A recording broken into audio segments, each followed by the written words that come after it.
नमस्कार दोस्तों, Haryana civil services का पेपर आ चुका है और हम एचसीएस के लिए अब हरियाणा जीके को कवर करने वाले हैं।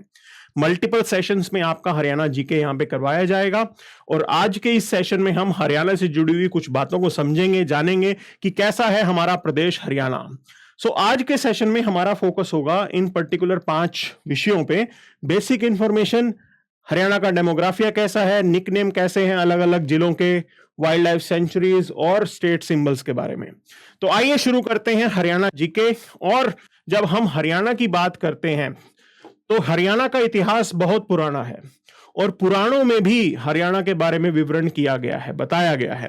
जैसे आप देख सकते हैं यहाँ पे स्कंद पुराण में कुमारिका खंड के अंदर हरियाणा के बारे में बात की गई है।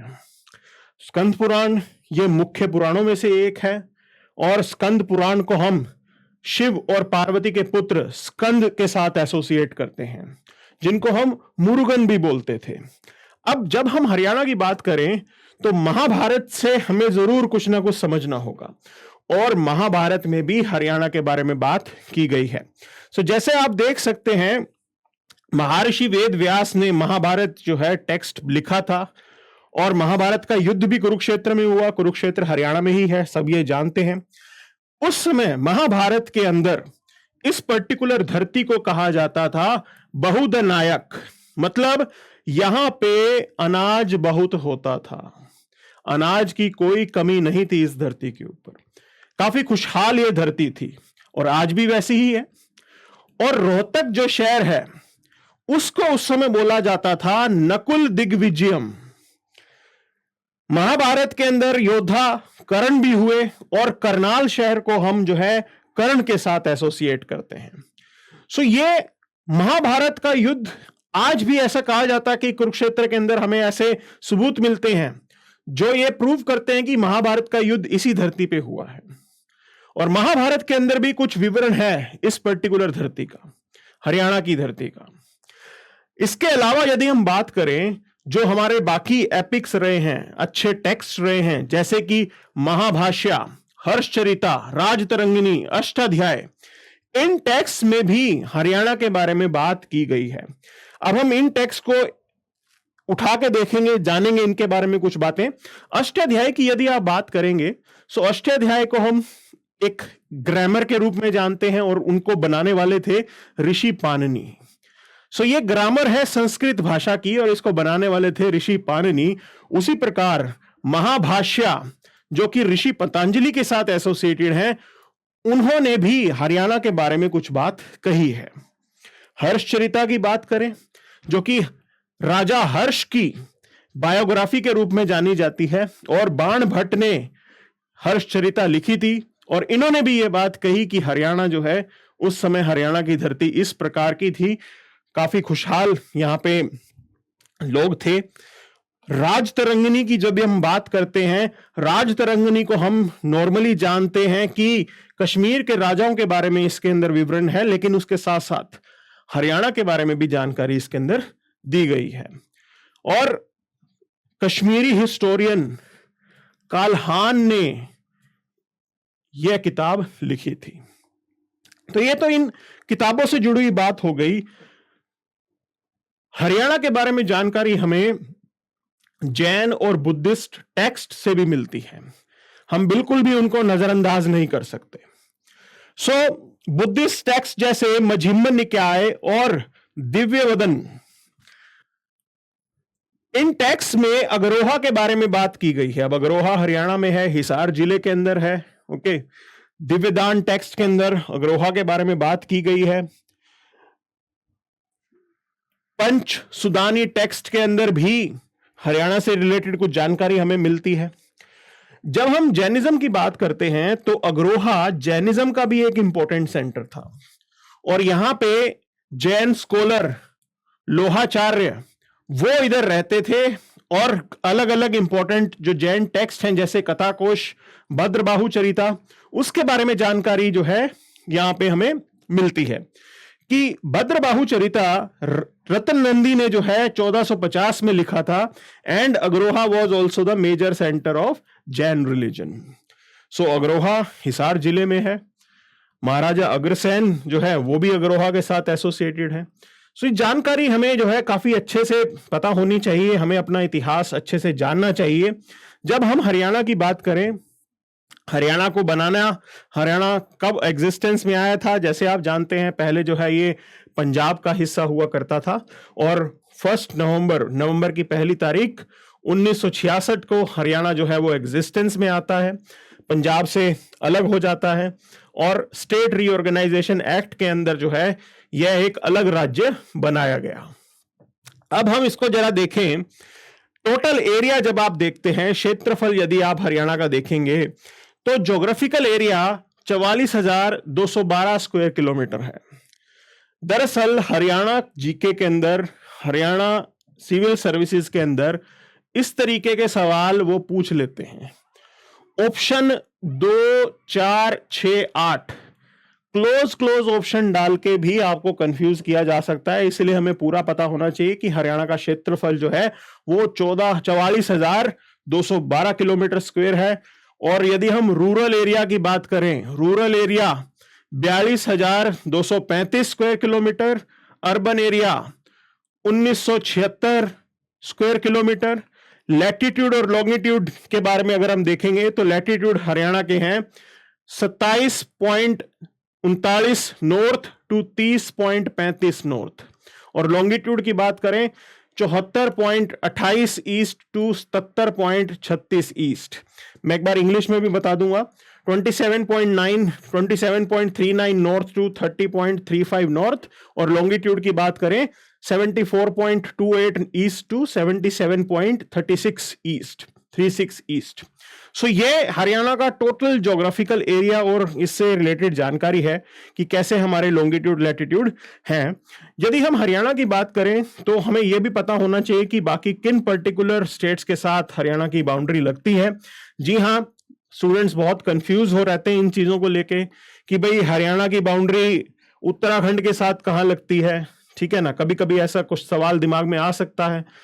तो यमुनानगर के पास जो है उत्तराखंड का थोड़ा बहुत हिस्सा आपका लगता है, और उसके अलावा बाकी कुछ एक स्टेट्स इस प्रकार हैं, उत्तराखंड, हिमाचल प्रदेश, पंजाब, राजस्थान और यूपी। सो ये आपके सामने मैप है जहां आप इन चीजों को देख सकते हैं। ये हो गया आपका यूपी का इलाका, ये इधर से आ गया उत्तराखंड, ये पंचकुला है, इसके साथ ऊपर हिमाचल प्रदेश आ जाता है, इधर पंजाब है और इधर राजस्थान है। तो इन राज्यों के साथ जो है हरियाणा की सीमा लगती है और आपको अच्छे से मालूम भी होना चाहिए, ठीक है जी। लोकसभा सीट्स की बात करें तो हरियाणा प्रदेश से 10 लोकसभा सीट्स हैं और 5 राज्यसभा सीट्स हैं, और हरियाणा विधानसभा में 90 सीटें हैं टोटल। तो ये जो है पॉलिटिकल ज्योग्राफिकल हमारा डायमेंशन है, इस तरीके से हमारे यहाँ पे पॉलिटो ज्योग्राफी चलती आ रही है। ओके, आगे बढ़ते हैं। एडमिनिस्ट्रेटिव डिविजन्स की बात करें जब, तो हरियाणा को 6 भागों में बांटा गया है। अब वो आपको थोड़ा मालूम होना चाहिए कि कौन सा डिवीजन कैसे है, साथ साथ हमें यह भी पता होना चाहिए कि किस डिवीजन के अंदर कौन से जिले आ रहे हैं। तो इधर जब हम बात करते हैं अंबाला डिवीजन की, आपको ऊपर दिखेगा पंचकुला, यमुनानगर और अंबाला, ये 3 आपको यहां नजर आएंगे, ठीक है जी। साथ साथ आपको इसके अंदर कुरुक्षेत्र भी नजर आएगा। तो कुरुक्षेत्र है यहां पे, यमुनानगर है यहां पे, ओके, और इधर है आपका पंचकुला, ठीक है जी, और कौन सा रह गया, अंबाला शहर तो है ही है। करनाल डिवीजन की अगर हम बात करते हैं तो करनाल शहर तो आएगा, साथ है आपका यहां पे पानीपत, और इधर से लग जाएगा कैथल। तो ये हमने जान लिया। अब आप हिसार डिवीजन देखिए। ओके, मैं हिसार से हूं, तो ये आप हिसार डिवीजन देखेंगे, काफी बड़ा डिवीजन है। इधर का इलाका यदि हम देखेंगे तो सिरसा आपको नजर आएगा, हिसार तो है ही बड़ा। ऊपर अगर आप इस तरीके से देखेंगे तो यहाँ पे आपको फतेहाबाद नजर आ रहा है, ठीक है जी। अब इधर से यदि हम देखते हैं तो जींद आपको नजर आएगा। तो जींद भी जो है हिसार डिवीजन के अंदर डाला गया है और काफी बड़ा डिवीजन है यहाँ पे, ठीक है जी। अब रोहतक डिवीजन को यदि हम देखते हैं, रोहतक शहर बिल्कुल इसके साथ है, भिवानी इधर लगता है, चरखी दादरी, तो अगर आपके पास मैप है तो आप मैप में भी साथ साथ मार्क इसे कर सकते हैं। फिर इधर पड़ गया आपका झज्जर और इधर है जी सोनीपत। तो ये मेजर डिवीजन है आपकी रोहतक डिवीजन। और नीचे से अगर हम बात करें गुरुग्राम डिवीजन को देखेंगे तो आपको नजर आएगा गुरुग्राम, महेंद्रगढ़ और रेवाड़ी। सो ये डिवीजन है। फरीदाबाद की अगर हम बात करेंगे तो फरीदाबाद है, साथ साथ पल्लवल है और नूह जिला। तो ये नूह जिला काफी न्यूज में भी था वायलेंस को लेके, तो थोड़ी बहुत जानकारी आपको इसके बारे में थोड़ी अच्छे से करनी है। तो ये मेजर डिवीजन है, एडमिनिस्ट्रेशन संभाला जाता है इन पर्टिकुलर डिविजन्स के अंदर और काफी अच्छे से सुचारू रूप से हमारे यहाँ पे एडमिनिस्ट्रेशन जो है वो चलता है। तो हमने देख लिए multiple you can say divisions और उसके अंदर कौन से जिले आएंगे वो हम जो है पहले ही देख चुके हैं। अब हम बात करेंगे हरियाणा से जुड़ी हुई डेमोग्राफिया की कुछ जानकारी। तो जैसा आप स्क्रीन पे देखेंगे, इधर हम 2011 के सेंसस का डाटा ले रहे हैं। उसके बाद दोबारा अभी तक सेंसस हुआ नहीं है। हर 10 साल के अंदर ये सेंसस किया जाता है, पॉपुलेशन जो है उनकी जनगणना की जाती है। कोरोना के कारण जो है ये सेंसस अभी तक नहीं हुआ है। तो यदि हम सेंसस की मतलब पॉपुलेशन की बात करें, डेमोग्राफिया की बात करें, तो यहां पे आप देखेंगे कि टोटल पॉपुलेशन जो हरियाणा स्टेट की है वो है तकरीबन 2,53,52,462। अगर हम मेल फीमेल पॉपुलेशन को देखें तो फीमेल पॉपुलेशन हरियाणा के अंदर है 1,18,56,728। Mail population 1,34,94,734। मैं दोबारा इंग्लिश में भी बता दूंगा, 2,53,52,462। और फीमेल है हमारे यहां पे 1,18,56,728। मेल की पॉपुलेशन है 1,34,94,734।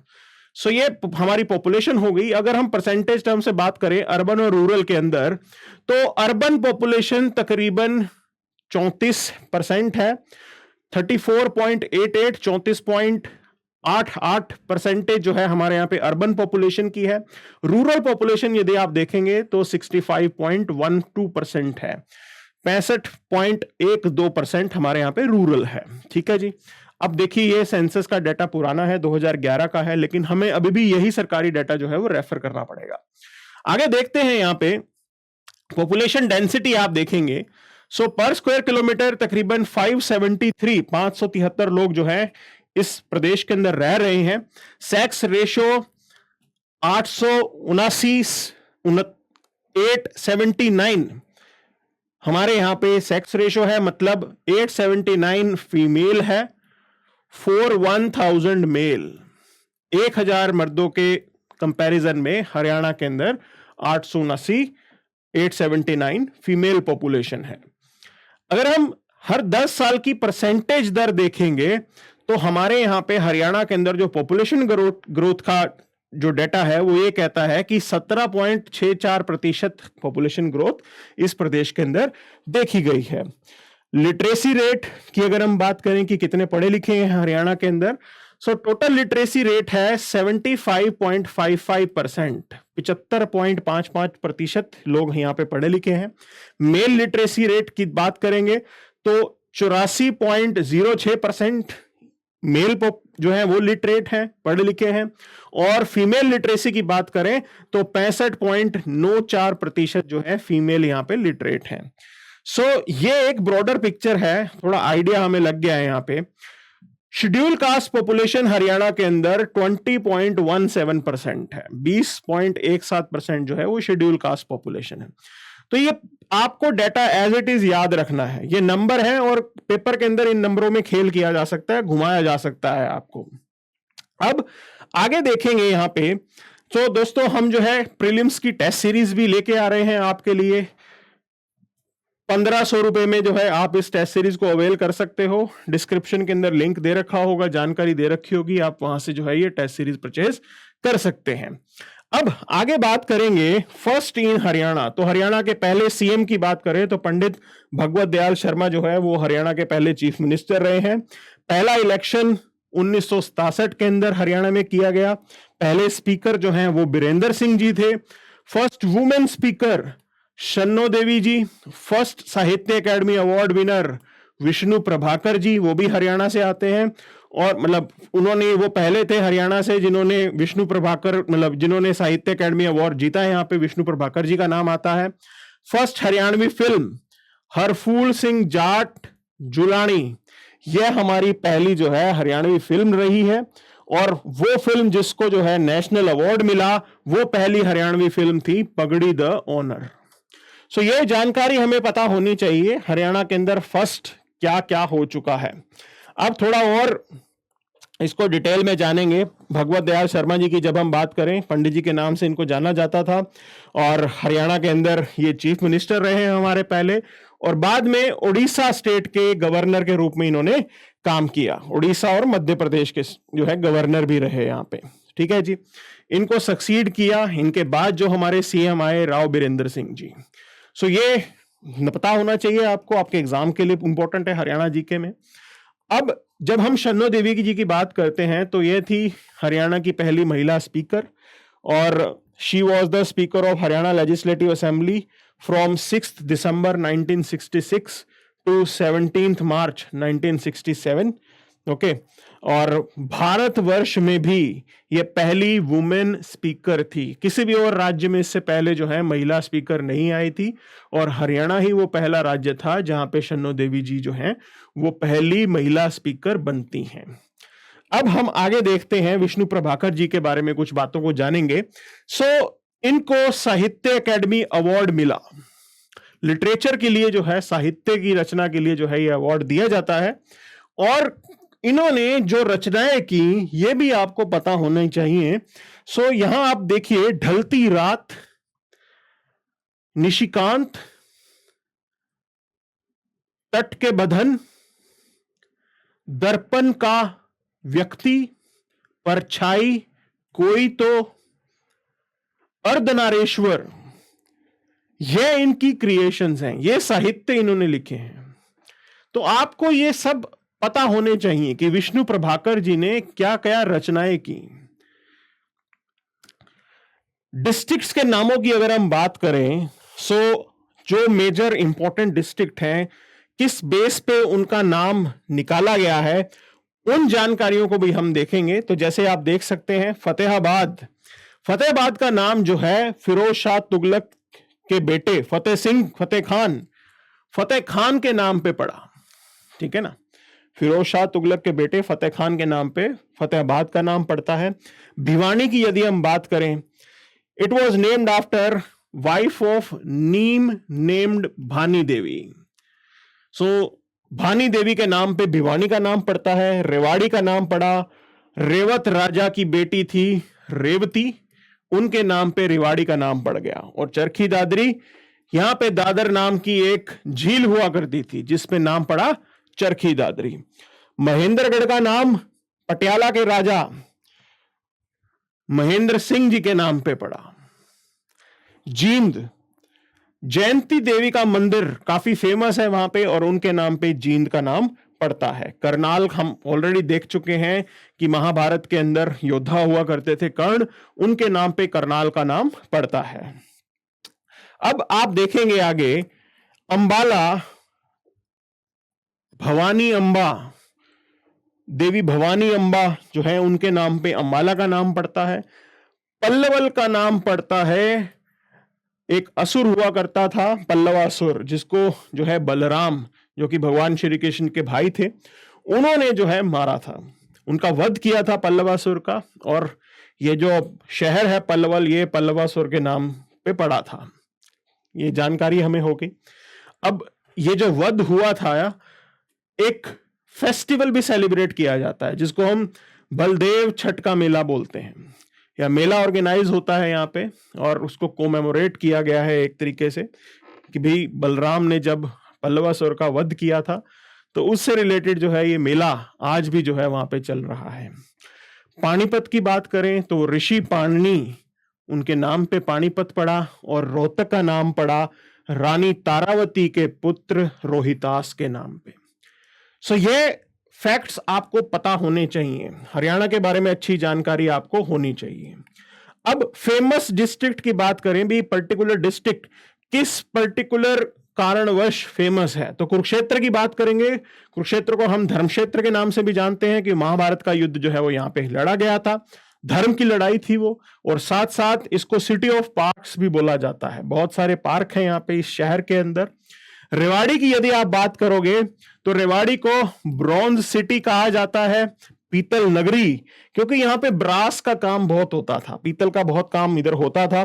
ब्रास की यदि हम बात करते हैं तो यह एक एलॉय है कॉपर और जिंक का, तो कॉपर और जिंक का एलॉय है ब्रास। ब्रास से याद आया रिवाड़ी, रिवाड़ी के अंदर पीतल का काम बहुत होता था। और यह इंपॉर्टेंट जानकारी है, देखिए कि भाई अकबर के पास ब्रास की बनी हुई तोपें थी, जिसकी वजह से अकबर जीत पाया। और यह भी कहा जाता है कि वो तोपें दरअसल रिवाड़ी से लाए गए ब्रास से ही बनाई जाती थी, यहां पे ही वो जो है वो तोप मैन्युफैक्चर की जाती थी।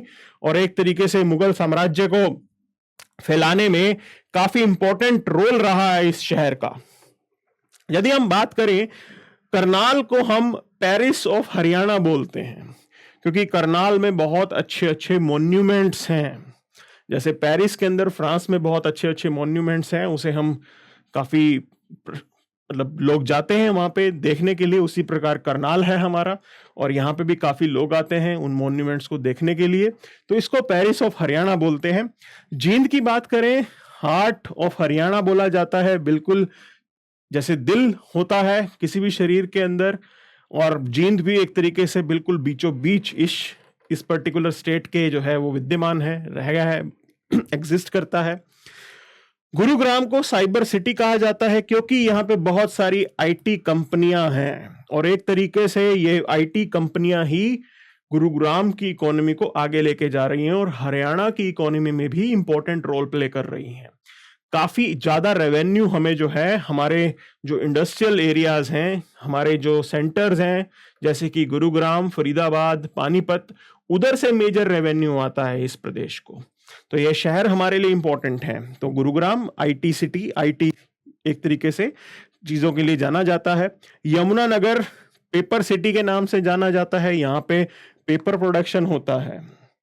सो पानीपत को हम टेक्सटाइल सिटी बोलते हैं, सब जानते हैं कि सर्दियों का सामान काफी अच्छा मिलता है पानीपत में, कारपेट की इंडस्ट्री है पानीपत के अंदर, तो टेक्सटाइल सिटी के नाम से जो है पानीपत का नाम काफी विख्यात है।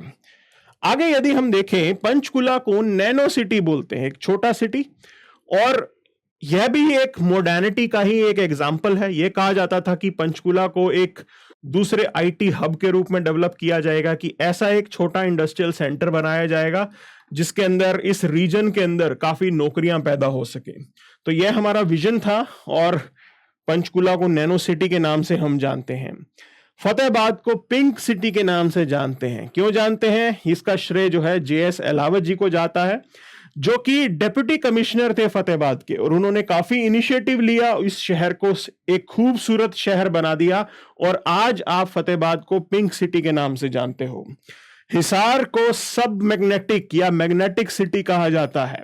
मैग्नेट क्या करता है? लोहे को खींच लेता है अपनी तरफ, लेकिन यहां पे लोहा नहीं खींचना, यहां पे आपको डेवलपमेंट और इन्वेस्टमेंट खींचनी है। दरअसल आइडिया यह था कि दिल्ली के आसपास एक ऐसा इंडस्ट्रियल सेंटर डेवलप किया जाए जहां पे लोगों को जहां पे नौकरियां पैदा हों और लोग जो है वहां पे काम करें, रोजगार पैदा किए जाएं। तो हिसार को एक उस शहर के रूप में देखा गया कि हिसार में यह पोटेंशियल है कि यह अपनी तरफ डेवलपमेंट को अट्रैक्ट कर सकता है, एक ऐसा सेंटर बन सकता है जहां पे सिर्फ हिसार का ही नहीं विकास होगा, आसपास के जिलों का भी यहां पे विकास होगा। तो हिसार को हम मैग्नेटिक सिटी के रूप में जानते हैं। अंबाला साइंस सिटी के रूप में जाना जाता है, क्यों? क्योंकि साइंटिफिक इंस्ट्रूमेंट्स जो हैं उनकी इंडस्ट्री है अंबाला के अंदर। स्कूल्स के अंदर जो साइंस के आपको इक्विपमेंट्स चाहिए होते हैं, वो भी लोग जो है अंबाला से ही खरीदना पसंद करते हैं। पल्लवल को कॉटन सिटी बोलते हैं, कॉटन मिल्स है यहाँ पे, काफी अच्छे से काम होता है इधर। ओके, भिवानी को काशी ऑफ हरियाणा बोला जाता है। भारत के अंदर काशी किस लिए फेमस है? काशी बनारस के साथ एसोसिएटेड है और मोदी जी वहां पे इलेक्शन लड़ते हैं, एक तो ये वजह होगी, लेकिन सिर्फ इतनी वजह काफी नहीं है। काशी के अंदर बहुत मंदिर है। जिस तरीके से काशी में मंदिर है, काशी मंदिरों के लिए जाना जाता है, उसी प्रकार हरियाणा के अंदर भिवानी है और भिवानी में भी बहुत मंदिर हैं। सो इसीलिए इसको काशी ऑफ हरियाणा बोल देते हैं। यदि हम आगे देखें, अब वाइल्ड लाइफ सेंचुरीज के बारे में कुछ बातों को जानेंगे, अलग अलग वाइल्ड लाइफ सेंचुरी समझेंगे, यह देखेंगे कि कौन से पर्टिकुलर डिस्ट्रिक्ट के अंदर कौन सी वाइल्ड लाइफ सेंचुरी है, और साथ साथ उन वाइल्ड लाइफ सेंचुरी से जुड़ी हुई कुछ और जानकारी जो है, जो कि हमारे एग्जाम में काफी हेल्पफुल होगी। तो पहला, जैसे आप देख सकते हैं, भींडवास वाइल्ड लाइफ सेंचुरी, ये झज्जर डिस्ट्रिक्ट के अंदर लोकेटेड है। Chilchila wild life sanctuary Kurukshetra के अंदर लोकेटेड है। Nahar wild life sanctuary Rewari में। बीर Shikargarh wild life sanctuary Panchkula के अंदर। अबूब शहर वाइल्ड लाइफ सेंचुरी सिरसा में। खपरवास वाइल्ड लाइफ सेंचुरी झज्जर में। Kaleshwar wild life sanctuary Yamunanagar में। तो ये कौन से डिस्ट्रिक्ट में कौन सी वाइल्ड लाइफ सेंचुरी है, आपको अच्छे से पता होनी चाहिए। यदि हम यहां देखें तो बीर शिकारगढ़ गिद्ध कंजर्वेशन का यहां पे काम होता है, वल्चर कंजर्वेशन का यहां पे काम होता है, और इस एरिया को इको सेंसिटिव जोन भी डिक्लेयर किया गया है। हम जानते हैं गिद्धों की जो पॉपुलेशन है, नंबर जो है वो काफी घट गया है, क्रिटिकली एंडेंजर्ड स्पीशीज में ये माने जाते हैं। और यहां पे पंचकुला के अंदर बीर शिकारगढ़ वाइल्ड लाइफ सेंचुरी है, और वहां पे वल्चर ब्रीडिंग सेंटर है, जहां पे हमारी ये कोशिश है कि हम जो है वल्चर को बचा सकें। गवर्नमेंट ऑफ इंडिया ने इसको इको सेंसिटिव जोन डिक्लेयर किया हुआ है। लेकिन जब हम आगे बढ़ते हैं तो आप देखिए चिलचिला वाइल्ड लाइफ सेंचुरी, जिसको हम सियोंथी रिजर्व फॉरेस्ट के लिए भी जाना जाता है। सियोंथी रिजर्व फॉरेस्ट जो है वो चिलचिला वाइल्ड लाइफ सेंचुरी के अंदर है, और हमने देखा कि चिलचिला वाइल्ड लाइफ सेंचुरी कहां पे है, कुरुक्षेत्र के अंदर है। ठीक है जी, आगे देखिए आप नाहर वाइल्ड लाइफ सेंचुरी। काले हिरन का, ब्लैक बक का ये जो है एक इंपॉर्टेंट सेंटर है। ब्लैक बक जो है विभिन्न कारणों से न्यूज में रहा, एक फिल्म स्टार ने शिकार किया, उस वजह से भी ये न्यूज में रहा। बिश्नोई कम्युनिटी जो है वो काफी एसोसिएट करती है अपने आप को इस काले हिरन के साथ, और जो है नाहर वाइल्ड लाइफ सेंचुरी, वहां पे जो है ये काले हिरन काफी तादाद में पाए जाते हैं। कालेश्वर नेशनल पार्क या कालेश्वर वाइल्ड लाइफ सेंचुरी की अगर हम बात करें, यमुनानगर की बात हो रही है, इसके साथ हमारे भारत के दो और प्रोटेक्टेड एरियाज भी जुड़ते हैं, जैसे कि सिंबलबाड़ा नेशनल पार्क और दूसरी है राजाजी नेशनल पार्क। अब ये राजाजी नेशनल पार्क उत्तराखंड में है और सिंबलबाड़ा नेशनल पार्क हिमाचल प्रदेश में है, और उन्हीं के साथ ये लगती है कालेश्वर वाइल्ड लाइफ सेंचुरी, जो कि यमुनानगर के अंदर है। तो ये पूरा इलाका है, जंगल है यहाँ पे।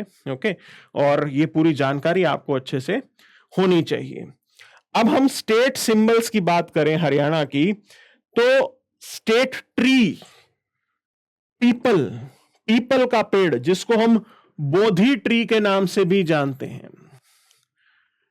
स्टेट फ्लावर की बात करें, फूल की बात करें, तो लोटस, कमल का फूल, वो हमारा स्टेट फ्लावर है। स्टेट बर्ड की बात करें तो ब्लैक फ्रैंकोलिन, काला तीतर, ये हमारा स्टेट बर्ड है। एनिमल जो है हरियाणा का वो है ब्लैक बक, यह स्टेट एनिमल है। सो ये हरियाणा के बारे में कुछ जानकारी थी जो आपको पता होनी चाहिए। मल्टीपल सेशंस में जो है हम आपका हरियाणा जीके पूरा कवर कराएंगे। आज जो है ये आपकी पहली क्लास थी। हर रोज इसी समय जो है आपको ये लेक्चर हमारे YouTube चैनल पे मिल जाया करेगा। आप हमारे साथ जुड़ते रहिए, आगे बढ़ते रहिए। साथ साथ हमारी जो संभव टेस्ट सीरीज है उससे भी आप अपनी प्रिपरेशन को बेटर कर सकते हैं। काफी आसान कीमत पे जो है आप एनरोलमेंट कर सकते हैं और अपनी प्रिपरेशन को एक सही दिशा दिखा सकते हैं ताकि आपका सिलेक्शन संभव हो सके। सो यह था आपका हरियाणा जीके का पहला सेशन। धन्यवाद।